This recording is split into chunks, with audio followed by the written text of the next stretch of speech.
17 పార్లమెంట్లకు సంబంధించి ప్రతి ఒక్క పార్లమెంట్కి ఒక ముఖ్యమైన నాయకుడిని లేదా రాష్ట్ర మంత్రిని ఇన్ఛార్జిగా నియమించినాం. వాళ్ళందరూ కూడా క్షేత్రస్థాయిలో పర్యటన చేసి శాసనసభ నియోజకవర్గాల వారీగా నియోజకవర్గ స్థాయి నాయకులను, జిల్లా స్థాయి నాయకులను, మండల స్థాయి నాయకులను, గ్రామ స్థాయి నాయకులను, అదేవిధంగా ప్రజా సంఘాలకు సంబంధించిన వాళ్ళు మొన్నటి శాసనసభ ఎన్నికలలో కాంగ్రెస్ పార్టీని గెలిపించడానికి కృషి చేసి ఈరోజు కాంగ్రెస్ అధికారంలోకి తెలిసిన వాళ్ళందరితో కూడా చర్చలు చేసి వాళ్ళందరినీ సంప్రదించడమే కాకుండా దేశంలో ఇప్పుడు జరుగుతున్న పరిణామాలను దృష్టిలో పెట్టుకొని ప్రజాస్వామ్యమే పెను ప్రమాదంలో పడుతున్నది, విచ్ఛిన్నకర శక్తులు దేశాన్ని విభజించి పాలించాలనుకుంటున్న విషయాన్ని కూడా ప్రజలకు వివరించి దీనికి సంబంధించి కూడా ప్రజల్ని అప్రమత్తం చేసి కాంగ్రెస్ పార్టీ మల్లికార్జున్ ఖర్గే గారి అధ్యక్షతన శ్రీమతి సోనియా గాంధీ, శ్రీ రాహుల్ గాంధీ గారి నేతృత్వంలో ఈ దేశంలో ప్రభుత్వం ఏర్పడినప్పుడే ప్రజలకు రక్షణ ఇవ్వడం జరుగుతుంది, ప్రజాస్వామ్యాన్ని కాపాడడం జరుగుతుంది, ప్రజారంజకమైన పరిపాలన అందించడానికి అవకాశం ఉంటుంది. ముఖ్యంగా తెలంగాణ రాష్ట్ర పునర్విభజన సందర్భంగా ఆనాటి యూపీఏ ప్రభుత్వం ఇచ్చిన హామీలను ఈ 10 సంవత్సరాలు భారతీయ జనతా పార్టీ ఎన్డీఏ ప్రభుత్వం అమలు చేయలేదు, పూర్తి స్థాయిలో నిర్లక్ష్యం వహించింది. కేసీఆర్ అడగలేదు, మోడీ ఇవ్వలేదు.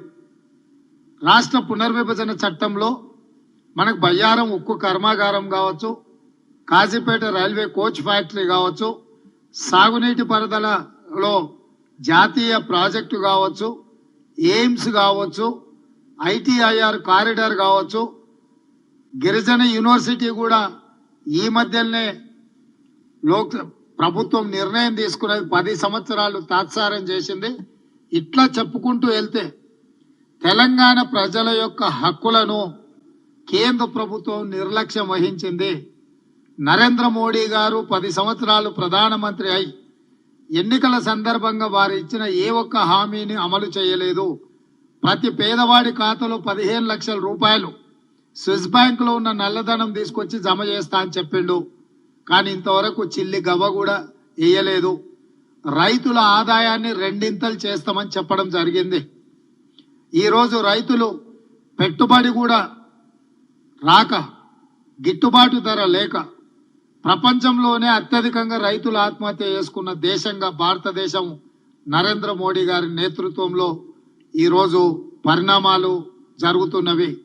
రైతు వ్యతిరేక నల్ల చట్టాలు తీసుకొస్తే 16 నెలలు నిర్విరామంగా పోరాటం చేసి వందలాది మంది రైతులు చనిపోయినా మోడీ గారి ప్రభుత్వం రైతులను పట్టించుకోలేదు. ఈ దేశంలో ఉండే ప్రతి పేదవాడికి 2022 లోపల పక్కా ఇల్లు ఇస్తామని చెప్పి గత ఎన్నికల్లో మోడీ గారు హామీ ఇచ్చి ఈ రోజు ఈ దేశంలో కానీ రాష్ట్రంలో కానీ ఏ పేదవాడికి కూడా ఇల్లు కట్టివ్వలేదు. అదేవిధంగా ఎన్డీఏ ప్రభుత్వంలో రైతులకు గిట్టుబాటు ధర కాదు, రైతుల ఆదాయాన్ని 2 చేస్తామని ఎన్నికలలో బీజేపీ హామీ ఇచ్చి హామీ కూడా అమలు చేయలేదు. కనీస మద్దతు ధర కూడా ఈరోజు రైతులకు అందని పరిస్థితి ఉన్నది. రైతులు పండించిన పంట కొనుగోలు చేయలేని పరిస్థితుల భారతీయ జనతా పార్టీ ప్రభుత్వం ఉన్నది.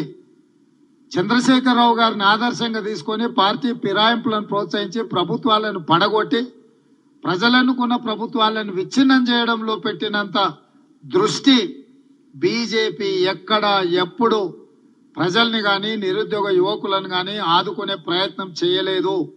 ఏ విధంగా అయితే చంద్రశేఖరరావు రాష్ట్రాన్ని 7 లక్షల కోట్ల రూపాయల అప్పుల్లో ముంచిండో నరేంద్ర మోడీ గారు కూడా ఈ 10 సంవత్సరాలల్లా 100 లక్షల కోట్ల రూపాయల అప్పులు తీసుకొచ్చి దేశాన్ని ప్రపంచంలోనే పూర్తిగా దివాలా తీసిన దేశంగా నరేంద్ర మోడీ గారు నిలబెట్టిండు. కేసీఆర్ 7 లక్షల కోట్ల రూపాయల అప్పులు తీసుకొస్తే 10 సంవత్సరాలల్లా భారత ప్రధానమంత్రి నరేంద్ర మోడీ గారు 100 లక్షల కోట్ల రూపాయల అప్పు తీసుకొచ్చిండు. 140 కోట్ల ప్రజల నెత్తి మీద 100 లక్షల కోట్ల రూపాయల అప్పును ఇచ్చిన మాట నిలబెట్టుకోలేదు, ప్రజల జీవితాలలో మార్పు తీసుకురాలేదు. మూడవసారి మళ్ళీ తమ పార్టీని గెలిపించడానికి విద్వేషాలను రెచ్చగొట్టడం ద్వారా అధికారాన్ని నిలబెట్టుకోవాలనే ప్రయత్నం చేస్తున్నాడు.